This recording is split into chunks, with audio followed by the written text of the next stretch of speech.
Take a break from your busy schedule and join Harold Sala for Guidelines, a 5-minute commentary on living. Individuals who are deprived of their freedom, subjected to harassment or brainwashing day after day, sometimes accept falsehood as truth.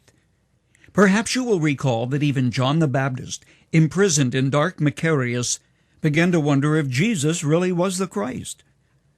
Only months before, he had actually baptized Jesus. But struggling with doubt and depression, he asked his disciples to find Jesus and ask, "Are you really the Messiah, the one who should come, or should we look for another?"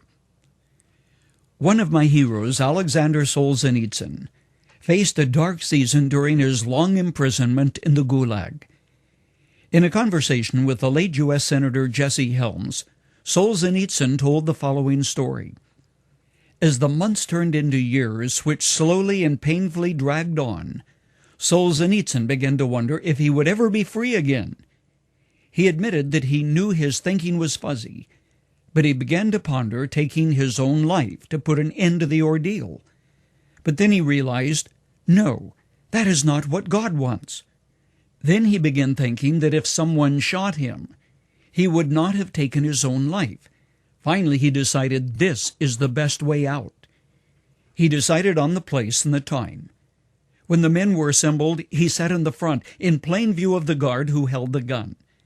"I will run toward the edge, and he will shoot me in the back," he thought. He took his place as planned. Then, to his surprise, another man, someone he had never seen before, sat right in front of him. Then, reaching to the side where Solzhenitsyn could see, the man slowly drew a cross in the dirt. "A cross," thought Solzhenitsyn. "I cannot do it." And to his surprise, he was unexpectedly released just 3 days later. In talking about the incident, he said that he considered the possibility that God had actually sent an angel to stop his apparent demise. Who knows? I do know this. The New Testament book of Hebrews says clearly, angels are ministering spirits sent forth to minister to those who are heirs of salvation. There are those times when God supernaturally intervenes, sending an angelic messenger to keep us, as the psalmist wrote, lest we dash our foot against a stone. Have I had those times? Not to my knowledge, but I have to tell you, more than once I have prayed, "Lord, just send an angel tonight to keep watch while I sleep," remembering that one angel destroyed 185,000 of the army of Sennacherib. There is one thing, however, that is always there, the power of the cross which casts its ongoing shadow across my path.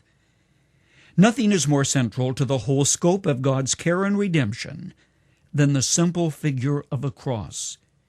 It tells me of God's great love, as well as serves as a reminder of the tremendous cost which brought God's only Son to Golgotha outside the walls of Jerusalem on that dark day.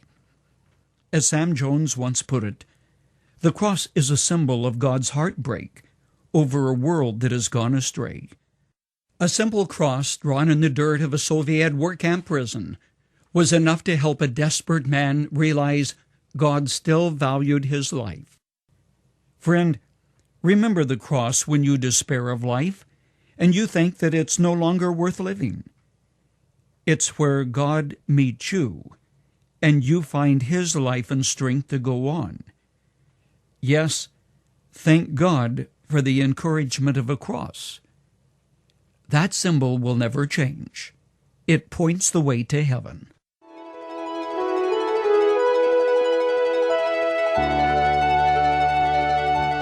You've just heard Dr. Harold Sala with Guidelines, a 5-minute commentary on living. If you would like to listen to the program again, download a copy, subscribe to our e-commentary, or view other resources, visit guidelines.org. We would like to hear from you too. You can email us at info@guidelines.org.